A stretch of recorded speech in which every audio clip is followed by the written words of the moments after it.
La seconde œuvre que nous avons à étudier cette année sont les contes de Hans Christian Andersen, qu'il a rédigés et publiés au XIXe siècle.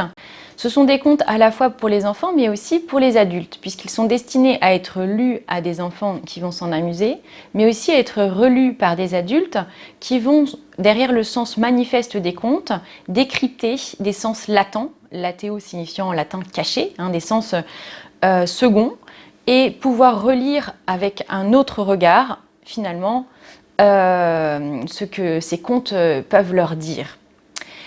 En effet, comme Bruno Bettelheim l'a très bien souligné, les contes ont une dimension psychanalytique dans la mesure où, en fait, ils traversent notre psychisme, allant du conscient à l'inconscient, questionnant nos angoisses, nos peurs, nos fantasmes. Et donc, ce sont à la fois des figures lumineuses et sombres de l'enfance que Andersen va nous offrir, avec une profonde ambivalence de l'enfance, à la fois noire, à la fois drôle, à la fois absurde, à la fois poétique. Et donc, il va falloir être sensible à tous ces changements de tonalité, à toutes les ruptures, tous les décalages que les contes nous offrent, les sauts, les chutes. Et puis finalement aussi à l'humour noir, l'autodérision, l'ironie dont Andersen est le maître. Commençons par les figures sombres de l'enfance.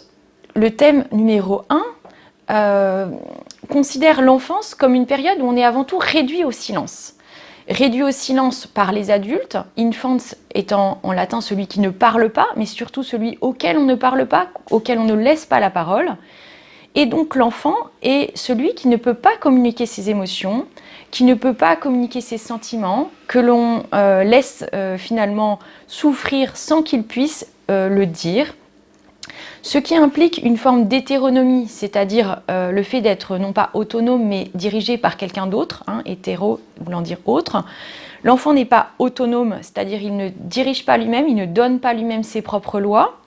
Il n'est pas indépendant au sens où il ne peut pas choisir, on ne lui laisse pas décider entre des possibles.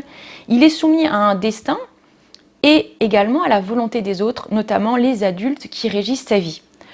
Donc cela donne lieu effectivement à une vision sombre de l'enfance qui, du point de vue du langage, en fait, se voit fermer la porte. Et donc c'est ça la difficulté que l'enfant doit surmonter. Thème numéro 2. L'enfance est vue par Andersen comme une période de souffrance. Souffrance parce que l'on prend conscience de sa différence, de sa singularité.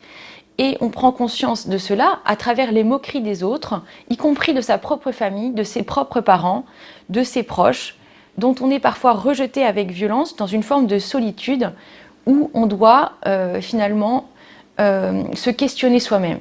Et ce questionnement est difficile. Il faut chercher sa place et cela peut passer par la fuite, cela peut passer par une évasion, cela peut passer par une errance, puisque la famille, comme le dit Kafka, apparaît aussi souvent comme un animal un peu instinctif, finalement un animal qui est ingérable, où on étouffe les autres par amour, où même les sentiments agréables se trouvent transmutés en phénomène de violence, en fait, incompréhensible. Et donc l'enfance apparaît de ce point de vue comme une réelle épreuve avec des étapes à traverser pour devenir soi et faire accepter sa singularité aux autres. Thème numéro 3 parmi ces figures sombres de l'enfance, on pourrait encore avancer que l'enfance est vue comme un face-à-face éprouvant avec l'absurdité, voire la cruauté du monde des adultes. L'enfant, en fait, est animé par un principe de plaisir, il est naïf, il est guidé par ce qui lui semble le plus agréable, il va vers son imagination, mais il doit faire face au principe de réalité. Et donc, cela lui fait se heurter, en fait, sans être préparé à toutes les difficultés du monde adulte, les rangs sociaux, les injustices donc entre les riches et les pauvres, les difficultés d'être né quelque part et ou d'avoir à faire face à la mort des parents, l'orphelinat, le fait de devoir travailler, le fait de ne pas avoir le droit à l'enfance, par exemple avec cette petite fille aux allumettes, ou avec le sapin, le fait de prendre conscience beaucoup trop tard du plaisir qu'on aurait dû éprouver dans l'enfance et qu'on éprouve seulement avec nostalgie une fois qu'on est invité à re-raconter cette enfance. Comme si finalement l'enfance n'était pas un lieu où on peut profiter, puisqu'on veut sans cesse devenir plus grand, on a hâte en fait de grandir, et quand on grandit on se rend compte que c'est trop tard, en fait c'était dans l'enfance qu'on devait être heureux. Donc il y a une sorte de tragédie en fait dans toute enfance, puisque ce n'est qu'après coup qu'on voit ce qu'elle aurait dû être. Alors, mais voyons tout de même les figures lumineuses de l'enfance, parce qu'à travers les ombres, Andersen nous fait rire, nous fait sourire, et il parle aux enfants que nous étions, qui croyaient à la princesse, au conte de fées. Et donc, il nous fait sourire, il nous fait repenser à tous ces jouets qu'on a animés, etc. Donc, il y a bien des figures lumineuses de l'enfance. Ce sera notre thème numéro 4, c'est souligner que en fait, l'enfance est le moment où on a cette puissance d'imagination incomparable. L'enfant est un être de jeu, il transpose les choses, c'est un poète. Les jeux sont sérieux, avec le mimétisme, ils permettent à l'enfant de se préparer au monde adulte, par exemple à la guerre ou à fonder une famille.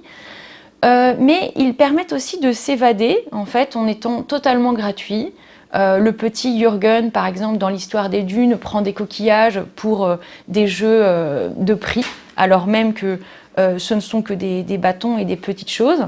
Donc avec l'ordinaire, l'enfant arrive à transmuter la boue en or, et donc c'est une voie en fait vers le merveilleux. Et le thème numéro 5 s'enchaîne directement, à savoir que l'enfance est force de vie. L'enfance est une connexion avec la vitalité. Il est un pouvoir d'animation à travers les jeux. Il va donner vie même à des objets. Il n'est pas surpris, par exemple, qu'une bergère en porcelaine se mette à escalader à travers une cheminée pour voir le vaste monde avec un ramoneur qui la guide jusqu'en haut, alors que tout cela est très délicat. Il anime un inébranlable soldat de plomb, et finalement il rend merveilleux le quotidien, et cela crée des effets de décalage, et on voit que l'enfant est connecté à la vivacité, la vitalité. Il est celui qui fait vivre en fait. Il est celui qui fait vivre, et donc relire ses contes en tant qu'adulte, c'est se ressourcer à ce pouvoir de vie que contient l'enfance en potentiel en fait, hein, comme un potentiel de vie. Et donc,